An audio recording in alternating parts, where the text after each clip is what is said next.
Olá a todos, bem-vindos a mais um Café com História. Hoje vamos falar sobre o fascismo e o nazismo, duas ideologias de extrema-direita que imperaram na Europa entre a década de 20 e a década de 40 do século passado e que levaram, em determinada altura, ao início da Segunda Guerra Mundial.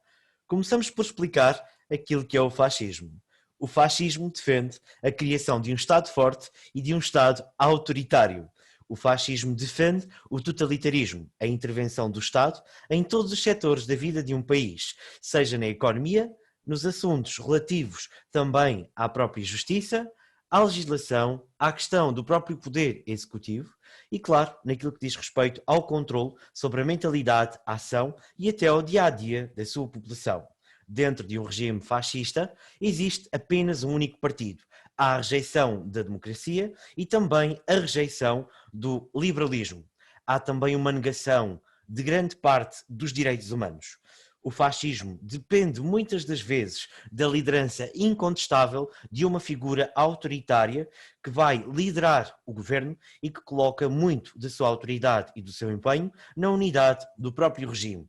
É esta figura que centraliza em si os poderes executivo, judicial e, ao mesmo tempo, legislativo, rodeando-se de um conjunto de pessoas que o vão ajudar a consolidar o seu poder. Ao mesmo tempo, o Estado fascista conta com um conjunto de corporações, empresas do Estado, para controlar a produção e a economia do país, para os conduzir à autarcia, ou seja, à autossuficiência económica. O fascismo defende também o imperialismo, ou seja, a extensão de um espaço territorial que seja digno de servir os interesses do regime, muitas das vezes ao serviço da conquista ou de colónias ou de outras nações. Ao mesmo tempo, um regime totalitário de extrema-direita defende o nacionalismo, valoriza a sua pátria, a sua história e aquilo que é feito dentro do seu país. Enquadram também as massas, ou seja, a população dentro dos seus ideais, através da educação, através da propaganda e de um conjunto também de organismos juvenis. O fascismo foi fundado por Benito Mussolini e numa Itália que tinha acabado de se unificar e de se tornar um país no final do século XIX, estava de facto ainda a experimentar um conjunto de ideias políticas.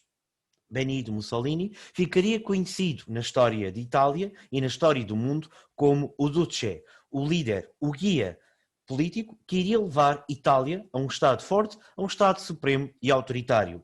Contava com o seu partido político, nomeadamente o Partido Nacional Fascista. Posto isto, também se deve dizer que ele contava com um grupo de milícias armadas, nomeadamente os camisas negras, que garantiam a sua segurança pessoal e que reprimiam todos os seus opositores. Em 1922, Benito Mussolini vai liderar o seu grupo para tomar o poder em Roma. Roma ainda pertencia aos Estados papais e tinha a liderança da Igreja Católica. Para concluir o processo de unificação italiana, Benito Mussolini exigiu à Igreja que devolvesse Roma aos italianos, porque um dos seus principais objetivos era criar a glória do Império Romano e tornar a Itália numa potência internacionalmente reconhecida e temida.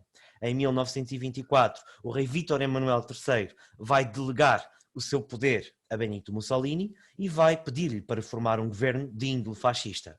Para garantir também o próprio apoio da Igreja e não ter problemas com o Papa por causa da questão romana, Benito Mussolini cria o Estado do Vaticano e, ao mesmo tempo, o Papa reconhece a soberania do fascismo em Itália, devolvendo-lhe então a soberania de Roma. Cria-se então um Estado forte e autoritário, no qual é muito importante também para garantir a Benito Mussolini o seu poder. Para colocar a população dentro das suas ideias, ele vai dar-lhes emprego através do investimento do Estado num conjunto de obras públicas, através da construção de estradas, barragens e escolas. Ao mesmo tempo vai modernizar os sistemas de equipamentos e ao mesmo tempo apostar nas indústrias de bens de consumo para revitalizar o mercado e melhorar o poder de compra da população. Já a campanha do trigo foi uma forma de incrementar toda a produção agrícola e garantir a autossuficiência económica, na perspectiva, obviamente, do setor primário, relativamente à Itália. Ao mesmo tempo, vai coligar-se na ligação do eixo, sobretudo nas vésperas da Segunda Guerra Mundial, com a Alemanha de Adolf Hitler e o Império do Japão, do imperador Hirohito. Naquilo que diz respeito à Alemanha, podemos falar que em 1919, depois da assinatura do Tratado de Versalhes, que humilhava a Alemanha, e da Conferência de Paris, que estipulava a criação da Sociedade das Nações, estava, de facto, um conjunto de condições que iria abrir caminho à ascensão de Adolf Hitler. Hitler, durante este tempo do pós-Primeira Guerra Mundial, estava desempregado e vai reunir-se com um conjunto de soldados descontentes com a República de Weimar, que estava agora como regime governativo na Alemanha, e vai começar a criticar o rumo que este governo estava a ter. E, ao mesmo tempo, vai opor-se a todo um conjunto de políticos que, na sua opinião, eram corruptos e estavam a levar o regime na Alemanha à falência. Hitler não aceitou as disposições do Tratado de Versalhes e acusava as nações estrangeiras de humilhação extrema. Com tudo isto, Hitler, dentro de um regime cada vez mais instável, onde a agitação social era cada vez maior, vai usar a oratória a seu favor. Vai reunir-se com militares, vai reunir-se com um conjunto de membros muito leais à sua pessoa, nomeadamente políticos de extrema-direita, e vão formar o Partido Nacional Socialista Alemão, ou seja, o partido nazi. Este partido defende a ditadura como forma de governo, inspira-se nas ideias fascistas de Benito Mussolini, prega o ódio aos comunistas e também o ódio aos judeus, ficando esta ideia conhecida como antissemitismo. Hitler vai, em 1923, tentar um golpe de Estado para tomar o poder na Alemanha, mas sem sucesso, que fica conhecido como o Putsch da Cervejaria de Munique. Hitler é preso e, enquanto está de facto, no cárcere, escreve o seu livro onde expõe as suas ideias, nomeadamente na obra Mein Kampf, um dos best-sellers da história, que até os dias de hoje permanece de facto como um sistema de propaganda do nacionalsocialismo alemão. Ao mesmo tempo, Adolf Hitler vai intensificar a sua propaganda, contando com pessoas como Hermann Göring, Albert Speer, Joseph Goebbels e também Heinrich Himmler. São estas pessoas que o vão ajudar a fazer a sua imagem de marca e, ao mesmo tempo, a colocar a suástica como símbolo do partido nazi. Em 1933, os nazis vão ganhar as eleições ao Reichstag, ao Parlamento Alemão. Hitler é nomeado chanceler da Alemanha, e depois da morte do presidente von Hindenburg, terminando a República de Weimar, Hitler instaura o seu império, o Terceiro Reich. Algumas destas características são o totalitarismo, onde ele defende, tal como Benito Mussolini em Itália, um Estado forte e autoritário, com apenas um único partido, o Partido Nazi.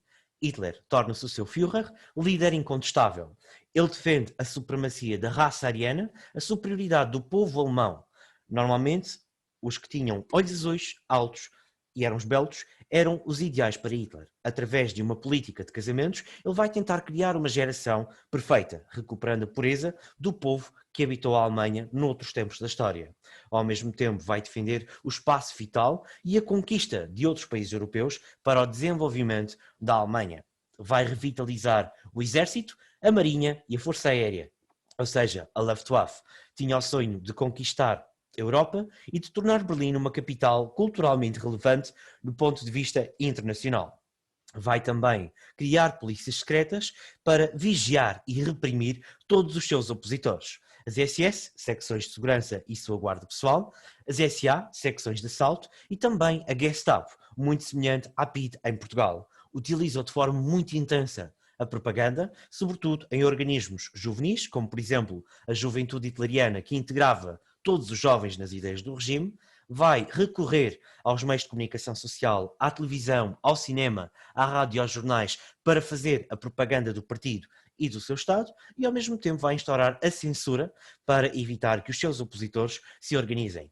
Hitler também sobreviveu a muitas tentativas de assassinato, o que lhe deu ainda mais a ideia de que ele tinha sido escolhido pela própria história para ser um líder único no contexto do Terceiro Reich, no contexto do Império Alemão. A nível económico, vai apostar na indústria militar, na indústria pesada, mas também vai perseguir violentamente as minorias, os judeus, os ciganos, os homossexuais e todos aqueles que ele considerava inaptos para governar. Estas são as principais características da Alemanha nazi e também da Itália fascista. Espero que tenham gostado deste Café com História. Adeus a todos e bom trabalho.